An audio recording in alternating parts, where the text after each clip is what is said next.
तर पुणे जिल्ह्यातील सर्व लोकसभा जागांवर अजित पवार यांनी लक्ष केंद्रित केलंय। त्यात बारामती आणि शिरूर लोकसभा मतदारसंघात शरद पवार गटातील उमेदवाराचा पराभव करण्यासाठी अजित पवार यांनी कंबर कसली आहे। अजित पवार यांच्या या भूमिकेचा धसका सुप्रिया सुळे यांनी घेतलाय।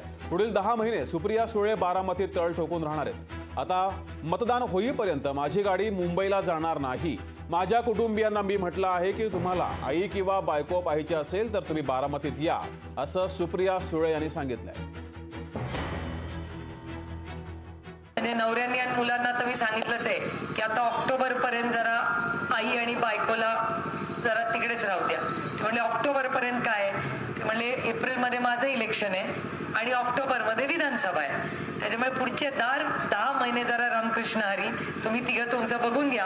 आता मुलं पण मोठी झाली आहेत, पोरगी वडिलांचं बघते, त्याच्यामुळे पोरगी माझ्या वडिलांचं बघतात की नाही नीट, पोरग फिरत असते इकडे तिकडे गावभर, पण माझी मुलगी करते आता जबाबदारीने घरचं सगळं, त्याच्यामुळे ते तिघं आहेत आणि मी आता 10 महिने आहे तुमच्या बरोबर। आणि मी तर परवा त्यांना सांगितलं की बाबा मी तर मतदान होईस्तोवर मुंबईला गाडी आणतच नाही। आता तुम्हाला आई बायको पाहिजे तर पुण्याला नाही तर इंदापूर नाही तर बारामतीला यायचं। लोकशाही मराठी ऐका, पहा, जागरूक रहा।